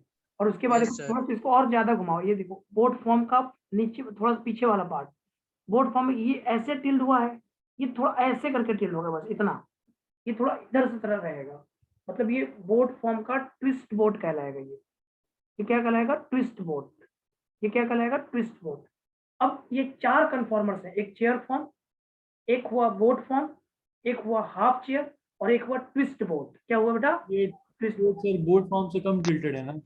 हाँ बोट फॉर्म पूरा आ गया आपका, पूरा एक दूसरे 0 डिग्री है डायहेड्रल एंगल। ये 0 से थोड़ा सा ज्यादा एंगल पे रहता है बेटा। जैसे वो 0 पूरा डायहेड्रल एंगल 0 हो गया, मतलब एक दूसरे चिपक गया तो बोट हो गया। अब वो थोड़ा सा नीचे रह गया, मतलब जैसे 29 डिग्री दिया था वो अभी वाला क्वेश्चन जो था 29 डिग्री, तो ये मान लो तुम कि वही 5-10 डिग्री पे रह गया, ये 10 डिग्री पे रह जाएगा तो ट्विस्ट बोट बन जाएगा। और अगर उसको आधे से पूरा घुमा तो बीच में रख दो एकदम बीच में लाइन, तो बीच में लाइन रखो तो हाफ चेयर बन जाएगा। अब मुझे एक चीज आपसे जानना है, बताओ इनमें सबसे ज्यादा स्टेबल कौन? सबसे ये ट्विस्ट बोट जो है पार्शियल इक्लिप्स है, हाफ चेयर। सबसे फुल चेयर। हाँ चेयर फॉर्म तो स्टेबल है, वो तो मैंने पहले बोल रखा है। अब इनमें सबसे अनस्टेबल कौन है ये मुझे बताओ। Highly twist board. Twist boat. Twist board sir. कोई बोल रहा हाफ चेयर, कौन बोल रहा half chair? Sir boat. Archisa Singh. अच्छा हाफ चेयर क्यों बेटा? सर क्योंकि वो बाकी सब प्लेन में और जो बाकी 2 है वो ऊपर उठे हुए हैं। तो उससे क्या हो गया? वो 2 ऊपर उठे हैं तो उसमें क्या दिक्कत है? उठने से क्या दिक्कत है भाई? ऊपर उठे तो अच्छी बात है ना, क्या वो दिक्कत क्या है? दिक्कत ये है कि 5 प्लेन में आ गया ना भाई, तो इसमें 108 डिग्री एंगल हो जाएगा, 108 डिग्री एंगल से एंगल स्ट्रेन आ जाएगा भाई हाफ चेयर में। और एंगल स्ट्रेन से तो बचा के चल रहे थे हम, और किसी में एंगल स्ट्रेन नहीं होगा, हाफ चेयर में आ जाएगा एंगल स्ट्रेन। जो आपने अर्चिसा ने जो बताया कि ऊपर उठे, बात सही था, वो उसको कहने का लैंग्वेज थोड़ा अलग था। ये ऊपर उठे थे और ये 5 प्लेन में आ गए, इसके कारण इसमें एंगल स्ट्रेन आ गया। हाफ चेयर में एंगल स्ट्रेन आने के कारण हाफ चेयर हाईली अनस्टेबल हो। हाफ चेयर हाईली अनस्टेबल है। यहाँ सबसे स्टेबल है चेयर, फिर ट्विस्ट बोट, फिर बोट और लास्ट में हाफ चेयर। तो स्टेबिलिटी ऑर्डर यहाँ पे हाफ चेयर की कम हो जाएगी। क्यों कम हो जाएगी? क्योंकि 5 प्लेन में आने से एंगल स्ट्रेन डेवलप हो गया। यहाँ पे एंगल स्ट्रेन आ गया बेटा, यहाँ पे क्या आ गया? Angle strain. देखो तो हाफ चेयर में एंगल स्ट्रेन होता है, क्या होता है? हाफ चेयर में एंगल स्ट्रेन होता है। सर एंगल स्ट्रेन कैसे आया? एंगल स्ट्रेन इसलिए है क्योंकि देखो ये वाला एंगल 108 डिग्री हो गया और हमने 109 डिग्री एंगल पढ़ा है, 109 डिग्री 28 मिनट एंगल पढ़ा है। तो एंगल स्ट्रेन देखो यहाँ पे 109 degree 28 minute minus 108 degree, 1 degree 28 minute का एंगल स्ट्रेन आ गया। और एंगल स्ट्रेन किसी भी कंपाउंड की स्टेबिलिटी को खराब कर दे। अभी तो मैं इतना बचा के चल रहा था, एंगल स्ट्रेन से बचने के लिए तो इतना पढ़ रहे हैं हम। अगर एंगल स्ट्रेन नहीं बचना होता तो मैं इतना पढ़ता ही नहीं, आपको पढ़ाता ही नहीं। हम इतनी जो भी वर्क कर रहे थे वो एंगल स्ट्रेन से बचाने के लिए कर रहे थे। जैसे ही हाफ चेयर बना वो एंगल स्ट्रेन में आ गया और एंगल स्ट्रेन के कारण वो स्टेबिलिटी को खराब कर लेगा। तो जैसे टूटा हुआ चेयर ऐसे भी बर्बाद होता है, टूटा हुआ चेयर को फेंक ही देते हो आप, उसकी स्टेबिलिटी होती है क्या? टूट गया चेयर, खत्म हो गया, कहानी खत्म। और हाफ चेयर कोई उसकी कहानी कहेगा ही। चेयर फॉर्म को बड़ा संभाल कर रखते हो, चेयर को बड़ा संभाल कर रखते हो, बोर्ड को बड़ा संभाल कर रखते हो, बोर्ड को भी ठीक ठाक रख लेते हो, लेकिन क्या आप हाफ चेयर को रखोगे? फेंक ही दोगे। तो हाफ चेयर हाईली अनस्टेबल होता है ड्यू टू एंगल स्ट्रेन। नहीं, और अगर आपने हाफ चेयर को मरम्मत भी कर लिया तो उसकी स्टेबिलिटी बहुत खराब रहेगी, कोई बैठ गया तो टूट भी सकता है। तो उस पर डर हमेशा रहेगा, हाफ चेयर पे डर हमेशा रहेगा।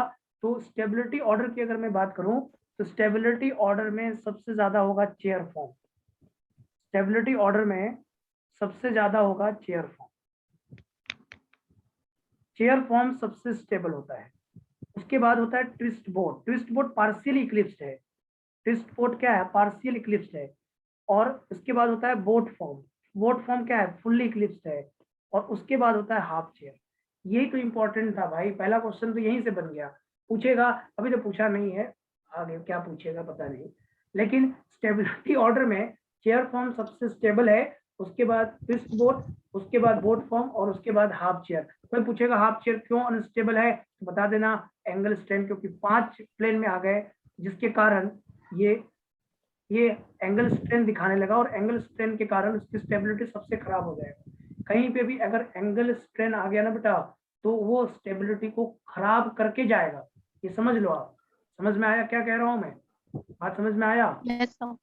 तो सबसे ज्यादा स्टेबल है चेयर फॉर्म, फिर है ट्विस्ट बोट, फिर है बोट फॉर्म, और उसके बाद है हाफ चेयर। और अब कहानी एक और है, अभी कहानी और है। अब इसमें अभी एक छोटा सा क्वेश्चन ये पूछ देता है कि बताओ, एक क्वेश्चन ऐसे पूछेगा कि बताओ इसमें से चारों में से कौन ऑप्टिकली एक्टिव है। तब क्या बताओगे? चारों में से कौन ऑप्टिकली एक्टिव है? तब चारों कन्फॉर्मर्स में से कोई ऑप्टिकली एक्टिव भी है क्या? Twisted boat. Sir twist boat. Yes, twist boat optically active होता है, प्लेन ऑफ सिमेट्रीज में नहीं मिलेगा, क्योंकि एक छोटा एक बड़ा हो गया ना, तो वो प्लेन में नहीं रहता है। एक इधर चला जाएगा तो एक ऊपर चला जाएगा ऐसे, तो इसीलिए वो पूरी तरह से नहीं होता है ना। तो ट्विस्ट बोट ऑप्टिकली एक्टिव होता है। ये क्वेश्चन जेईई सर- मेन 2007 का है, यही क्वेश्चन सर हाफ 2007 चेयर में है। फिर क्या होगा?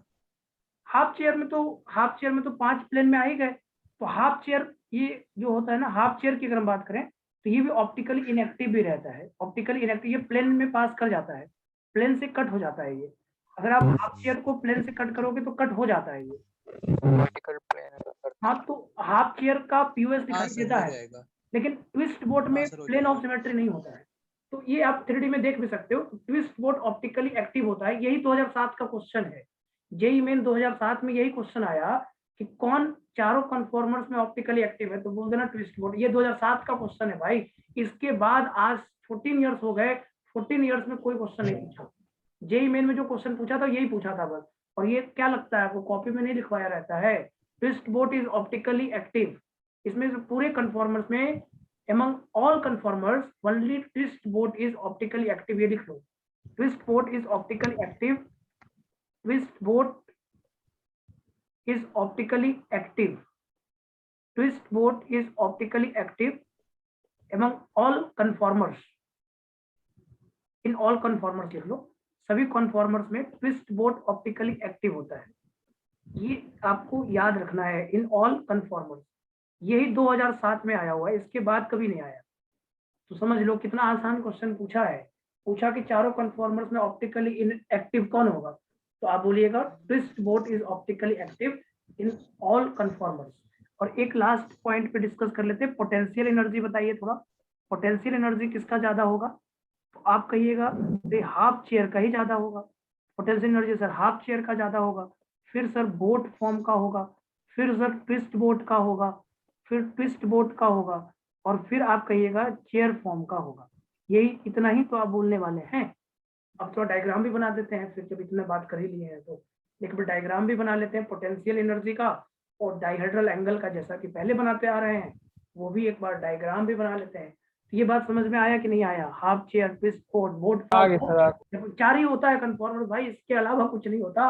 अगर आप ये समझ गए तो काम हो गया आपका। इसके अलावा कुछ करने की जरूरत नहीं है आपको, इसके अलावा आपको कुछ करने की जरूरत नहीं है। तो इसका एक डायग्राम भी बना लेते हैं बेटा, डायग्राम भी बना ही लेते हैं, सही रहेगा अपने लिए। नहीं बोलो, सही रहेगा? राइट सही रहेगा। सही रहेगा सर। तो ठीक है, तो पोटेंशियल एनर्जी इधर लिखिएगा और इधर डाइहेड्रल एंगल लिख लीजिएगा, डाइहेड्रल एंगल, डाइहेड्रल एंगल लिख लीजिए। ठीक है, अब पहले होगा चेयर फॉर्म, चेयर फॉर्म, और उसके बाद हाफ चेयर, फिर ट्विस्ट बोट, और फिर बोट फॉर्म, ऐसे बना सकते हो। तो सबसे ज्यादा पोटेंशियल एनर्जी है हाफ चेयर का। तो पहले तो आप ये बना लो और हाफ चेयर, चेयर फॉर्म बना लो, चेयर फॉर्म पहले बना लो। यहाँ से चेयर फॉर्म से उठाओ, चेयर फॉर्म, चेयर फॉर्म, यहाँ से चेयर फॉर्म, इसके बाद हाफ चेयर। एक सेकंड रुक जाइएगा थोड़ा सा, क्योंकि 3 एनर्जी डिफरेंस है ना, एक बार बना ही लेते हैं यार, सही रहेगा। एक बार हम लोग डायग्राम को ऐसे बना लेते हैं। पहले हम चेयर फॉर्म बना लेते हैं, इसके बाद ट्विस्ट बोट, फिर बोट और हाफ चेयर ना। तो पहले क्या बन जाएगा, पहले हम बोट फॉर्म से शुरू करें। बोट फॉर्म से होगा नहीं यार, सर इसमें वैसा नहीं बनता क्या जैसे और सब ऐसे में बना बना रहे थे, सीरीज में आगे बढ़ा? हाँ तो ऐसे ही बना लेते हैं। यहाँ पे चेयर फॉर्म लिख लेते हैं, यहाँ पे चेयर फॉर्म लिख लेते हैं, ऐसे ही बना सकते हो, उसमें कोई जरूरत नहीं है। यहाँ पे हाफ चेयर बना लेते हैं, इसको दिखाने के लिए हाफ चेयर बना लेते हैं।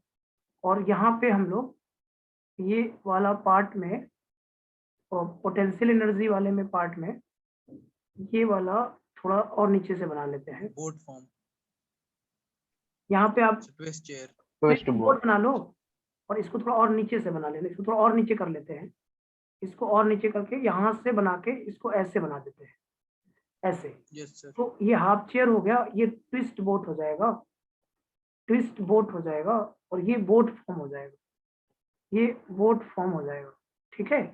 और फिर ये नीचे आ जाएगा, नीचे ले आइए इसको, फिर से ये बन जाएगा half chair, sir chair form, और फिर से ये सर चेयर आपका- फॉर्म करना। हाँ ये सर हाफ फिर से ट्विस्ट बोर्ड नहीं बनेगा पहले? क्या वैसे मत बनाओ, ऐसे तो जैसे- डायग्राम ऐसे बना दो ना, chair form, half chair, twist boat, boat form, ऐसे चला लो, सीक्वेंस ऐसे भी चला सकते हो, उसमें कोई चलो दिक्कत फिर नहीं है, पीरियोडिक हो जाएगा फिर ऐसे। ऐसे सही रहेगा, कैसे भी बना सकते हो, उसका कोई टेंशन नहीं है। लेकिन ये शुरुआत ऐसे ही करते, चेयर फॉर्म, फिर हाफ चेयर, फिर ट्विस्ट बोट, बोट फॉर्म, और उसके बाद फिर से यहाँ पे हाफ चेयर, ऐसे चलता रहेगा ये हाफ चेयर। तो ये आपका हो गया ना, तो चेयर से स्टार्ट कर लो, सही रहेगा। उसमें डायहेड्रल एंगल, डायहेड्रल एंगल नहीं लिखवाएंगे? डायहेड्रल एंगल से चल भी नहीं रहे, ऐसे सीधे सीधे हम लोग ये डायग्राम को दिखाना Yes, चाहते हैं। डायग्राम ये यस दिखाना चाह सर, रहे थे कि हाफ देखो, चेयर फॉर्म का पोटेंशियल एनर्जी सबसे कम है, चेयर फॉर्म, और सबसे ज्यादा हाफ चेयर, फिर ट्विस्ट बोट, बोट फॉर्म, ऐसे। तो ये एक रफली डायग्राम है, कोई हार्ड एंड फास्ट रूल नहीं है कि इसको आपको याद करना है। तो एक पोटेंशियल एनर्जी का ऑर्डर हमने ऐसे लिख रखा था, तो इसके बेसिस पे हम लोग बता सकते हैं, तो बन जाएगा। ये समझ में आ गया आपको? बोलो। आगे सर आगे। ये यस सर। तो ये आपका स्टेबिलिटी ऑर्डर और पोटेंशियल एनर्जी का ऑर्डर आ गया। अब थोड़ी सी बातें और करते हैं, अब थोड़ी सी बातें और करते हैं, सुनना, थोड़ा सा समझना है एक बार इसमें। जैसे अगर मैं मोनो सब्स्टिट्यूटेड की बात करूं, एक मोनो सब्स्टिट्यूशन लगा देते हैं और उस पर कुछ बातें करते हैं, ठीक है। चलो देखना, थोड़ा सा मेरे साथ देखना, ठीक है बेटा। अब मैं आपको यहाँ से कुछ और एक्सप्लेन करने जा रहा हूँ, तो यहाँ पे आप लिखिएगा in mono substituted cyclohexane, in mono substituted cyclohexane, in mono substituted cyclohexane, इस पे बात करते हैं बेटा, ठीक है। अब हम चेयर फॉर्म में बात करेंगे, मोनो सब्स्टिट्यूटेड साइक्लोहेक्सेन की बात कर रहे हैं, और यहाँ लिखिएगा इन चेयर फॉर्म। इसमें लिख रहे हैं बेटा इन चेयर फॉर्म में, देखना थोड़ा सा समझना। साइक्लोहेक्सेन से मिथाइल लगा दो, मिथाइल लगा दो, कोई दिक्कत थोड़ी ना है, मिथाइल लगा दो, ठीक है, ओके। अब यहाँ पे अगर मैं बात करूं बेटा, तो ये ऐसे मैं डायग्राम ले लूं, अगर मैं ऐसे एक डायग्राम लेता हूं, चेयर फॉर्म बनाता हूं, चेयर फॉर्म अगर मैं बनाता हूं तो कुछ ऐसा बन जाएगा ये, और ये आप इसको ऐसे बना लो, ऐसे करके आप इसको ऐसे बना लो, ये है आपका चेयर फॉर्म। अब इस चेयर फॉर्म में हमने एक मिथाइल लगाया, क्या लगाया बेटा? मिथाइल, ठीक है। तो यहाँ पे आप 1 पे मिथाइल लगा दो, यहाँ पे मिथाइल लगा दो, ठीक है, यहाँ पे मिथाइल लगा दो, ओके। Is it clear? बोलो। एक्सियल पोजीशन पे मिथाइल लगा दो, तो इक्वेटोरियल पे यहाँ पे H ही होगा, बोलो। और इसके बाद यहाँ वाला हाइड्रोजन ऊपर ले लो, ये वाला H है, ये नीचे ले लो, ऐसे झुकाव रहेगा इसमें, इसको ऐसे ले लो ऊपर की तरफ, ऊपर की तरफ ले सकते हो, नीचे की तरफ ले सकते हो, उससे कोई दिक्कत नहीं है। तो यहाँ पे आपका H ले लो, ये H ले लो, एक्सियल हाइड्रोजन नहीं, ठीक है। Yes sir. ये एक्सियल हाइड्रोजन जो आपने एक्सियल पे मिथाइल रखा है, एक्सियल पे मिथाइल रखने से होता क्या है, थोड़ा सा समझना है इसको थोड़ा, ठीक है।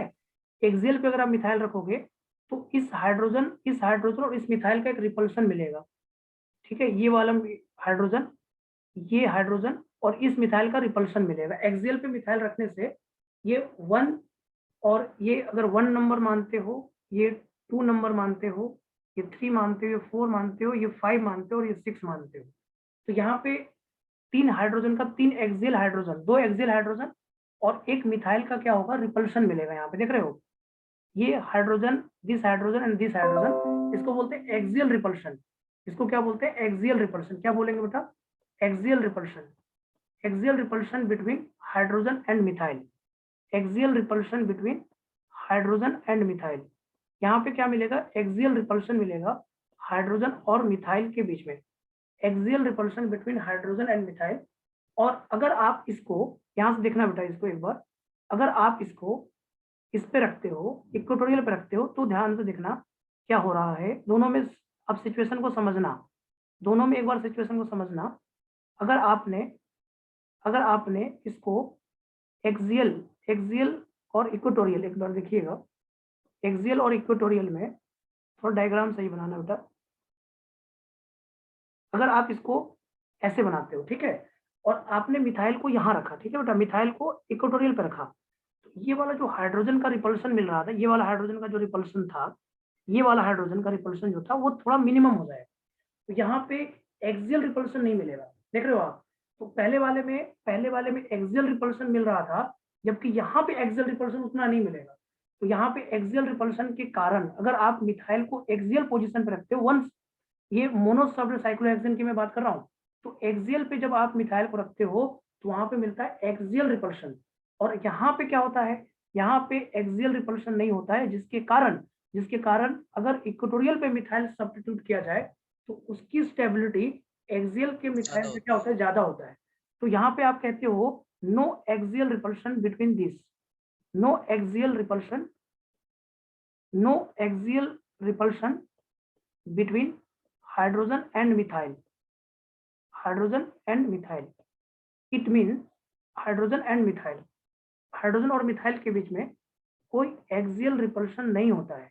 इसीलिए हम यहाँ पे कहते हैं it means equatorial substituted methyl is more stable, equatorial substituted methyl is more stable then axial substituted methyl. Equatorial substituted methyl is more stable than axial substituted methyl। समझने की कोशिश करो, मोनो सब्स्टिट्यूटेड की बात कर रहा हूँ अभी, डाई सब्स्टिट्यूटेड में तो हम कहानी लेके चलना पड़ेगा कि 1-2 पे लगाएं कि 1-3 पे लगाएं कि 1-4 पे लगाएं, ऐसी कहानी चलेगी ना। 1-2 पे लगाएं कि 1-3 पे लगाएं कि 1-4 पे लगाएं, अब तो ये तो कहानी चलेगी हमारी। तो मैं ये बोल रहा हूँ कि अगर मोनो सब्स्टिट्यूटेड है, मोनो सब्स्टिट्यूटेड साइक्लोहेक्सेन है, तो इक्वेटोरियल वाला ज्यादा स्टेबल होता है एज कंपेयर टू एक्सियल। तो आप यहाँ पे क्या लिखोगे, यहाँ पे लिखिएगा in mono substituted cyclohexane, in mono substituted cyclohexane, in mono substituted cyclohexane axial equatorial substituted methyl, equatorial substituted methyl, क्या लिखिएगा बेटा, इक्वेटोरियल सब्स्टिट्यूटेड मिथाइल या कोई भी ग्रुप लगा हो उससे कोई दिक्कत नहीं है, is more stable then axial substituted methyl. ये एक कंसेप्ट बनेगा यहाँ पे। अगर मोनो सब्स्टिट्यूटेड साइक्लोहेक्सेन है तो उसमें एक्सियल वाला रिपल्शन नहीं मिलता है। अगर इक्वेटोरियल पे मिथाइल लगाओगे तो एक्सियल वाला रिपल्शन वहां पे खत्म हो जाता है, क्योंकि अब रिपल्शन मिलेगा भी, मतलब मिल भी रहा है रिपल्शन, तो बड़े ग्रुप के बीच में नहीं मिल रहा है, 3 हाइड्रोजन के बीच में मिल रहा है, और यहाँ पे क्या हो रहा है, हाइड्रोजन और मिथाइल के बीच में मिल रहा है। इसीलिए मैं बोल रहा हूँ कि एक्सियल रिपल्शन जो होगा पहले वाले में ज्यादा होगा, दूसरे वाले में कम होगा। तो अगर मोनो सब्स्टिट्यूटेड तुम्हारे पास आ रहा है, अगर मोनो सब्स्टिट्यूटेड साइक्लोहेक्सेन आ रहा है, तो आप याद कर लीजिए equatorial substituted is more stable then axial substituted. Axial और इक्वेटोरियल में ज्यादा स्टेबल कौन होगा, इक्वेटोरियल वाला ज्यादा स्टेबल होगा। बात समझ में आया, ये बात समझ में आ रहा है, बोलो। यहाँ पे रिपल्शन एक्सियल वाला है, देखो ये वाला रिपल्शन एक्सियल का है, तो मिथाइल हाइड्रोजन का रिपल्शन है, और यहाँ पे एक्सियल रिपल्शन हाइड्रोजन का है, तो रिपल्शन ज्यादा यहाँ पे है, यहाँ पे ज्यादा रिपल्शन है, यहाँ पे कम रिपल्शन है, इसीलिए इक्वेटोरियल वाले का स्टेबिलिटी ज्यादा होता है। ये बात समझ में आया, और ये बहुत जगह पे होगा, समझ में आया थोड़ा थोड़ा, बोलो। नहीं आया? आया? तो सब ग्रुप पे नहीं चलेगा ना? ये मोनो सब अभी बात कर रहे हैं, डाई सब्स्टिट्यूटेड की बात करेंगे। डाई सब्स्टिट्यूटेड नहीं सर, मोनो पे भी सब पे यदि वैसा OH लगाते तब तो हाइड्रोजन बॉन्डिंग दिखाने लगेगा यार, मोनो में भी लगेगा तो एक ही OH ना लगेगा यार। ये सर तब फिर एक्सियल वाला नहीं होने लगेगा स्टेबल? क्यों स्टेबल OH लगेगा, तब भी तो रिपल्शन तो वही होगा, सेम मिथाइल लगे चाहे OH लगे, बात तो वही ना है। अगर मोनो सब हाइड्रोजन बॉन्डिंग नहीं, हाइड्रोजन बॉन्डिंग का 2 OH रहेगा तब ना यार, 2 OH रहेगा तब ना, 1 OH में कहाँ हाइड्रोजन बॉन्डिंग हो जाएगा यार? आदित्य तुम सर क्या एक बात कर रहे हो? 1 OH में कैसे हाइड्रोजन बॉन्डिंग हो जाएगा यार? 1 OH H के साथ हाइड्रोजन बॉन्डिंग कर लेगा, कार्बन के हाइड्रोजन के साथ हाइड्रोजन बॉन्डिंग कर लेगा क्या? OH के हाइड्रोजन बॉन्डिंग FON में ही होता है सिर्फ, कार्बन का Yes, sir. हाइड्रोजन बॉन्डिंग नहीं करता है। और ये सब कार्बन का हाइड्रोजन है भाई, ये सब कार्बन का हाइड्रोजन है। जो हाइड्रोजन बॉन्डिंग आप बोल रहे हो ना, वो डाई सब्स्टिट्यूटेड में आएगा। हम अभी मोनो सब्स्टिट्यूटेड की बात करें, आप देखिए हमने ओके जो, सर, यस। तो अगर मैं बोलूंगा डाई सब्स्टिट्यूट तो मैं जरूर ये बात बोलूंगा, जो आप बोल रहे हो आपके क्वेश्चन सही है, वैलिड क्वेश्चन है कि सर अगर OH रहेगा तो सर तो एक्सियल वाला स्टेबल हो सकता है, तो उसमें भी कहानी है, अभी अभी रुकने की बात है। वो 1-2 पोजीशन पे है, वो 1-2 होगा तब, 1-3 होगा तो नहीं, 1-4 होगा तो क्या होगा वो सब देखेंगे। तो डाई सब्स्टिट्यूटेड की कहानी अलग है। अभी हम जो भी बात करें वो मोनो सब्स्टिट्यूटेड की बात कर रहे हैं। तो मोनो सब्स्टिट्यूटेड में तुम्हारे पास कोई भी होगा हाइड्रोजन बॉन्डिंग नहीं होगा, अकेले कोई हाइड्रोजन बॉन्डिंग नहीं कर सकता है। तो आप देखिए कि मोनो सब्स्टिट्यूटेड साइक्लोहेक्सेन में चाहे वो कोई भी हो, उसमें हमेशा ज्यादा होगा, किसमें होगा? इक्वेटोरियल में। तो आप ये ध्यान रखिए, इक्वेटोरियल वाला ज्यादा स्टेबल होगा, चाहे वो कोई भी ग्रुप लगा हो, चाहे वो कोई भी ग्रुप लगा हो, इक्वेटोरियल की स्टेबिलिटी एक्सियल से ज्यादा होगा। ये सत्य है, मतलब सत्य है या नहीं? क्यों? कोई आपसे पूछे है सर, है। क्यों ज्यादा, तो आप बोलना कि भाई एक्सियल रिपल्शन हो रहे हैं। अगर आप एक्सियल पे मिथाइल रख रहे हो तो एक्सियल रिपल्शन हो रहा है, जबकि इक्वेटोरियल पे रख रहे हो तो एक्सियल रिपल्शन नहीं हो रहा है, जिसके कारण स्टेबिलिटी इक्वेटोरियल में रिपल्शन नहीं होगा सर, इक्वेटोरियल में सर इक्वेटोरियल हाइड्रोजन जो रहेंगे। इक्वेटोरियल पे उतना रिपल्शन नहीं होता, एक्सियल पे एकदम सामने सामने से ग्रुप आ जाता है ना, एक्सियल पे एकदम ठीक है, सामने ठीक सामने है। से ग्रुप आ जाता है, इसलिए रिपल्शन ज्यादा, एक्सियल रिपल्शन को ही देखना रहता है, इक्वेटोरियल के रिपल्शन कम होते हैं। तो एक्सियल ठीक में है। रिपल्शन ज्यादा इसलिए होता है क्योंकि वो ग्रुप एकदम सामने सामने आ जाता है, तो एक्सियल यस सर। फैक्टर में आ जाता है।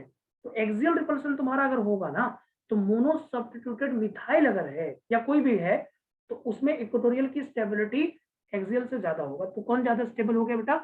Equatorial is more stable then. Equatorial. इसको लिख लीजिए, लिख लीजिए बेटा एक बार, इसको आप लोग बना लीजिए, थोड़ा ये बना लीजिए।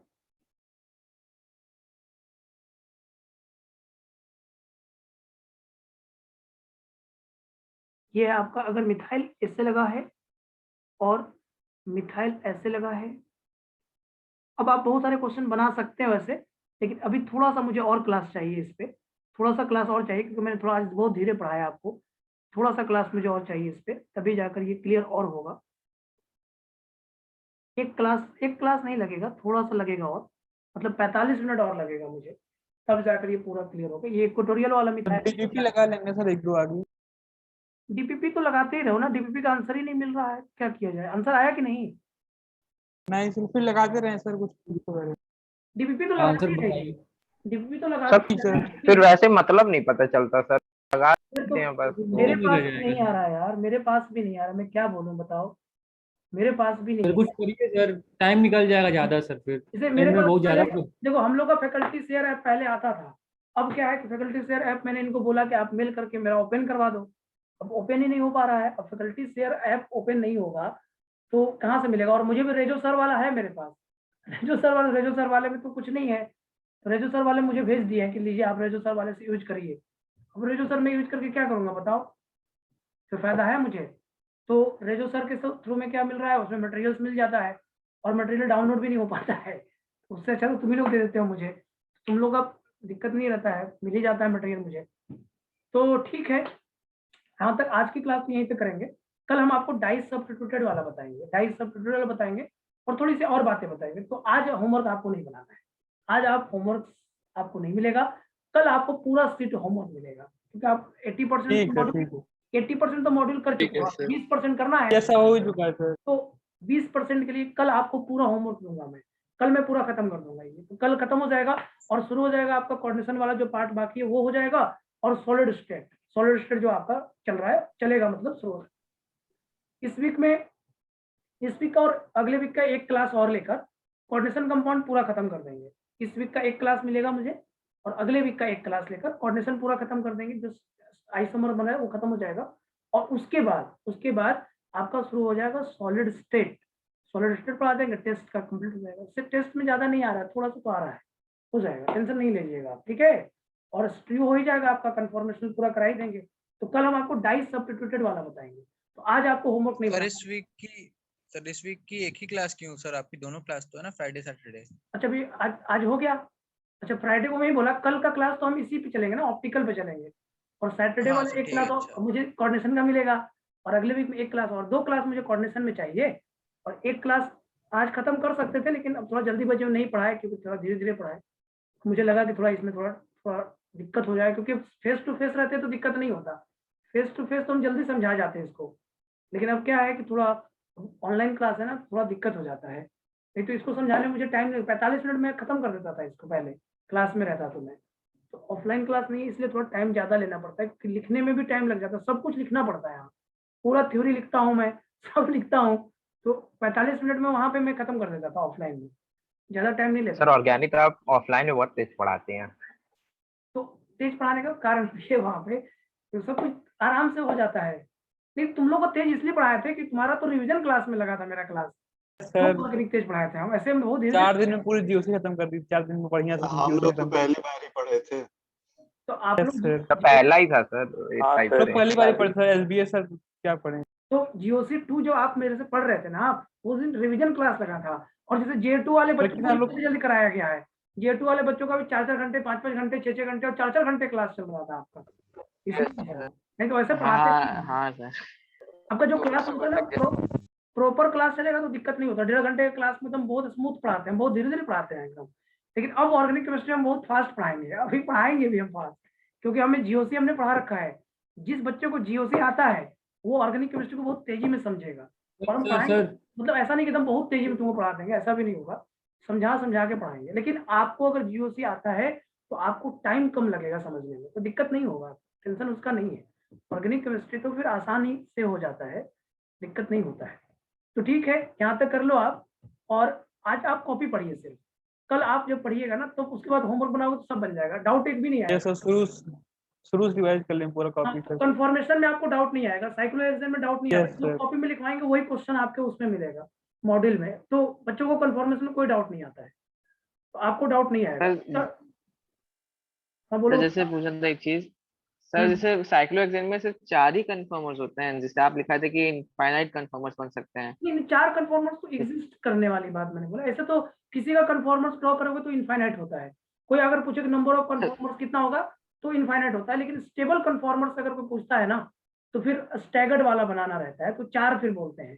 जैसे एक क्वेश्चन तुम्हारे में दिया है डीपीपी में, देखोगे ना तो लिखा है conformation of ethane, number of conformers of ethane, और जानते हो आंसर क्या दिया है? 4, पता है? सर शीट में है वो 4 वाला। शीट में सर आंसर यार, वो तो आंसर गलत है, वो तो उसको लिखना तो चाहिए। वही हम भी सर कल नजर चली गई थी, हम देखे तो वो आंसर इनफाइनाइट होगा, ये मैं 2-4 साल से देख रहा हूँ, ये आज से नहीं देख रहा हूँ, 4 साल से देख रहा हूँ, वही आंसर है। तो बार बार बच्चा को मुझे ये बोलना पड़ता है, वहां लिखो most stable conformers of ethane, लिख लो आंसर आ जाएगा सही। वो स्टैगर्ड वाला ले लेना, स्टैगर्ड 3 बनता है शायद, 3 ही ना बनता है, 3 आंसर होगा फिर, और 3 आंसर तुमको दिया होगा, इथेन का कन्फॉर्मर्स का आंसर 3 ही दिया होगा, कितना दिया है? उसमें तो 8 दिया है। थोड़ा सा डिफरेंट क्वेश्चन है सर, उसमें मतलब अलग अलग ग्रुप्स लगा दिया है सब कार्बन पे, और हर कार्बन कार्बन बॉन्ड पे दूसरा है तुम्हारा एक डीपीपी में सर, वो नहीं सर अच्छा एक मॉड्यूल में भी question, number of conformation isomers of ethane. Ethane ना? हाँ सर। सीधे से पूछा number of conformation isomer of ethane कितना दिया? 3 दिया होगा फिर आंसर में। सर 10 का भी सर 8 दिया हुआ है, 8 नहीं यार, अगर ये इथेन पूछा है तो 3 ही दिया होगा उसमें, ऐसे तो इनफाइनाइट होता है। हाँ सर, इनफाइनाइट भी ऑप्शन है सर, और 8 दिया हुआ है। इनफाइनाइट आंसर टिक करो फिर, 8 तो कहीं नहीं होगा, 8 कहाँ से हो जाएगा यार, 8 तो टोटल वो 60 डिग्री पे लिया होगा फिर। अरे वो हाँ सर, मुझे भी लग रहा था, तो मुझे लगा तो गलत क्वेश्चन है यार, existing नंबर ऑफ पूछ रहे हैं। कन्फॉर्मर्स इनफाइनाइट होगा। अगर कोई पूछे कि नंबर ऑफ कन्फॉर्मर्स कितना होगा तो इनफाइनाइट, बोले मोस्ट स्टेबल कन्फॉर्मर तो स्टैगर्ड वाला बनाएंगे, बस यही कहानी, इसके अलावा है ही नहीं कहानी, तुम्हें उसमें क्या बोलूं बताओ। कन्फॉर्मर्स कोई भी 1 डिग्री पे कन्फॉर्मर्स है, 2 डिग्री पे भी कन्फॉर्मर्स है, ठीक है, इसको बना लीजिएगा। नेक्स्ट क्लास को पढ़ने के बाद डाइस सब्स्टिट्यूटेड जब मैं पढ़ाऊंगा तब बनाइएगा, अभी मत बनाइएगा, नेक्स्ट क्लास पढ़ने के बाद आपको इसको बनाना है, ठीक। चलिए फिर नेक्स्ट क्लास मिलते हैं आपसे, okay. Okay sir, thank you sir. Okay sir, thank you sir. Okay बेटा, थैंक यू, गुड नाइट।